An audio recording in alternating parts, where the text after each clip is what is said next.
Hey guys, and welcome back to Stardew Zoo. So happy that you guys are able to join back again today.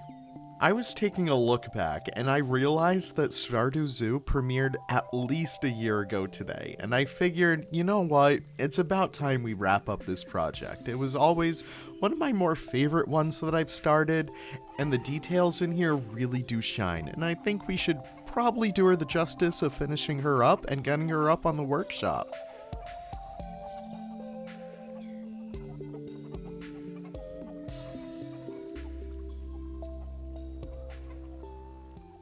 So yes, welcome. Today's video isn't going to be as scripted as it typically is, because I'm really too lazy to make a script, but also I think that this kind of lends itself to talking a little bit more about the habitats that we made, a little bit more about the environment that we made, and so on and so forth.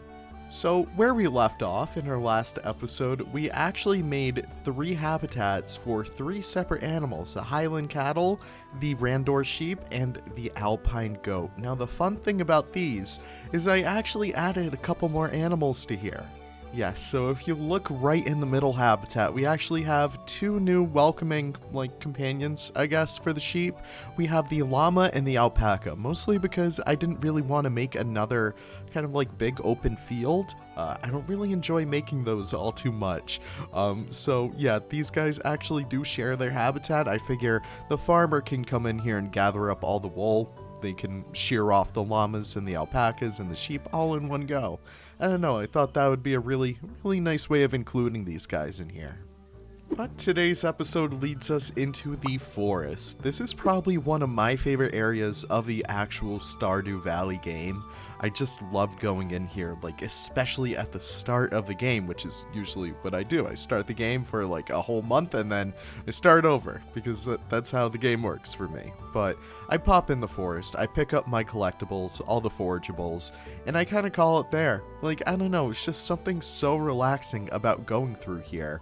And I really wanted to recreate the same feeling that I get once I play the game actually in Planet Zoo, you know?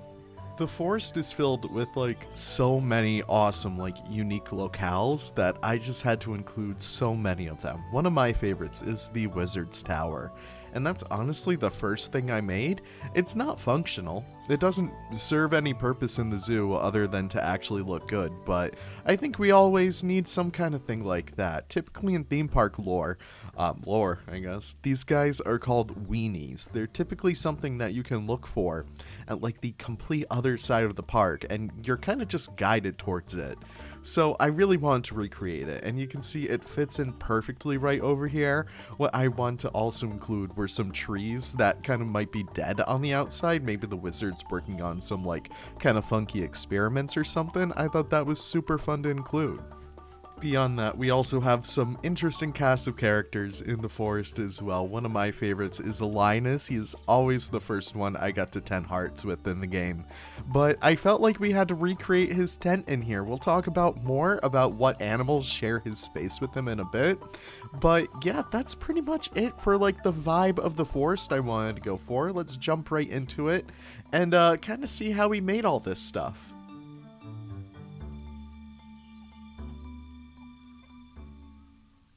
So, one of the first animals I wanted to throw down in here were the red foxes, and they're the first animals that actually greet you on this trail. I love their habitat in here. Again, I don't want to make these habitats feel like zoo habitats. I want it to feel like you're going out into the wild in this part of the zoo. I really wanted it to feel like these are just guys just living out here, and really it makes it feel so alive. The red fox habitat does have a few enrichment items, including a burrow for them to go into, but one of my favorite things about this habitat is all of the morphs that we've included. The red fox in Planet Zoo has the most amount of morphs over any other creature. They have probably at least over 1,000 different individual kinds. So you can really try and collect them all. I don't think you'll be able to, but I really do love this habitat, and it really does showcase these species so awesomely. You don't get too close to them. I kind of designed that specifically for a purpose. I have a dry moat going beyond this habitat. In theory, these animals could escape. Yes, it's true, but I really wanted to make this more about the vibes than anything else. And again, I really want to emphasize that these are kind of wild creatures in this lore, you know? But yeah, their habitat is flanked by the wizard tower. I love this little vista that you can get right over here. It is so pretty. Just seeing like the giant wizard tower and the foxes kind of trotting below it, it is so awesome. And to the right of their habitat, you have this broken bridge. This is something I really wanted to do for quite some time now. I really wanted to emphasize kind of like how nature can kind of reclaim some areas, and that's really what I wanted to emphasize with this habitat. So you can see the bridge kind of collapsed on itself, but you can still get to the other side with the bridge right behind there. But I really want to emphasize just how nature can really take its claim, you know? Continuing off the trail a little bit more, you're brought to the raccoon habitat, and this one is so adorable. We have to give a huge shout out to Just Goron once again for these incredible climbing frames. After all, raccoons are arboreal animals, so I did need to give them just a little bit of climbing space, but they actually do share their habitat with Linus. Yes, I made his tent in there, and you can probably hear him making his bait right now, but yeah, that's kind of what I wanted to include in here. Again, it's probably not the best viewing of these animals, but once again, it is supposed to be a wild habitat. It's supposed to be looking into the wild activities of these creatures, and I think that's super awesome. The view that you get once you cross over this bridge right over here is just so awesome. I made sure to include just a good amount of waterfalls, I guess, just to make it really feel like it leads out into the greater river. I felt like we didn't have enough action going on with that river out there, so I really wanted to include some streams and other stuff like that back here, just so we can make it feel a little bit more homey. Moving on from there, we also have the striped skunk habitat. This was super fun to do. This is kind of like that secret grotto or the secret shrine. I really wanted to recreate that little section of there because I felt like the secret forest is like so iconic. It is so beautiful, and I really wanted to make this feel super special. So I included like a bunch of different foxgloves in here. I felt like those flowers would be just the perfect way to make it feel set apart from everything else. And I love the statue that we made of like the old guy in the forest.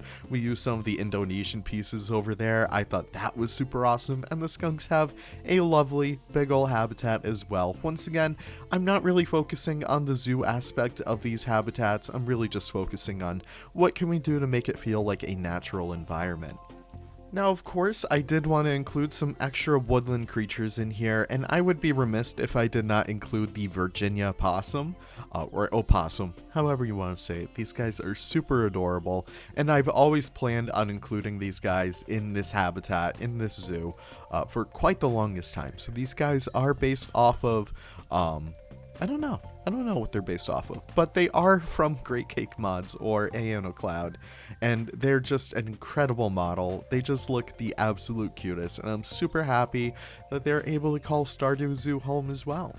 Now, our final habitat, if you could kind of call it over here, is the traveling merchant cart. So I kind of have this set up so that, you know, maybe the traveling merchant is selling some kind of food or something. Maybe they took up, like, you know, the food truck business or something. But I'm super happy with how well this area came out, and I even included one of my latest mods in here, the Eastern Gray Squirrel.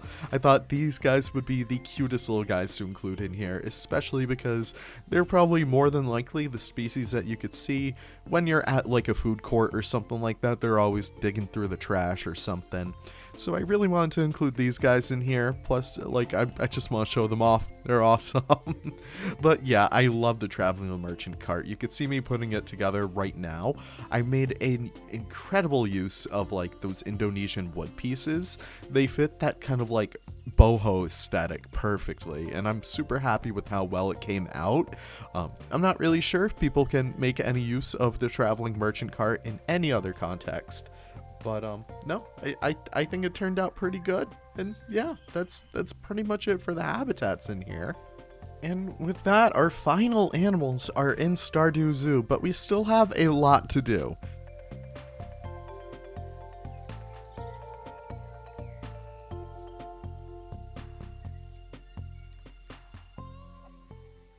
one of my favorite things that I've included in here are just the details on the outside.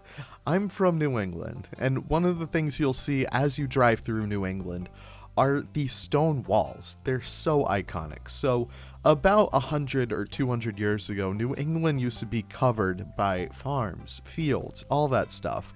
And because of that, farmers would outline their properties with these big stone walls. Not really big, but they were very iconic. You can still see them today.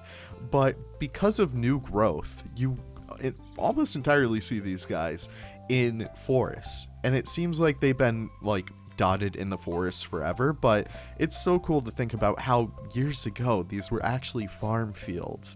And that's kind of one of the stories I wanted to bring into Stardew Zoo. And that's one of the things I love to do in Planet Zoo is storytelling. It's having your zoo have a lot more of a story than, hey, it's just a zoo. I like to tell a little bit more of the history behind things. I like to say, oh, maybe something's like this because of this, or something is established in this lore because it used to be like this back in the olden days, and I think that's super fun to do.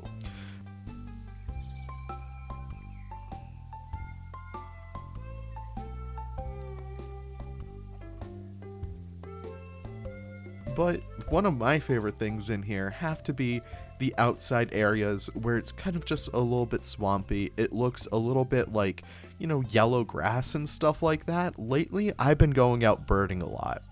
Because of that, I've been seeing a lot of unique environments around where I live, and I think that is so cool. You can walk for 15 minutes and you're transported to an entirely different biome. And I think including these little nature areas, these little environments, goes such a long way. I mean, you're not really going to be up too close and personal with these. Really, you're only going to see these from afar, but I think they really play an important role in making sure that your zoo feels like it's settled into someplace real. It's settled into someplace that's living. It's organic. It has all these different environments. Maybe this grass grows a little bit better over here. Maybe this grass doesn't.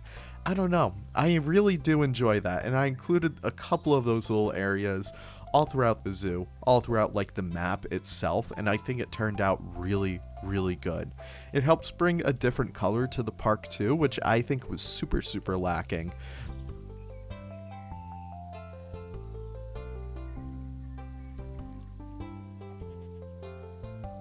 But yeah, that's really it. I'm trying to think of other things that we did. We decorated the entrance area, so now we officially have that bridge that leads right into the zoo. I've been kind of putting that baby off for quite some time, but I'm super happy with how it was able to come out. We even have a welcoming sign that brings you right into the zoo, Stardew Zoo. It says it right there. But besides that, we dressed up the bus stop a little bit more. I'm super happy with this. It feels so much more natural now. Again, it's like those little forageable areas that I really do love in Stardew Valley. It's just some of my favorites. And one of my favorite things I've included in here were these little guardrails. I made these out of the Twilight pieces from the Twilight pack, and the metal just looks so good. It feels like that uncomfortable metal that if you touch it, oh, it gives you the heebie-jeebies. I don't know. I just love how well that came out.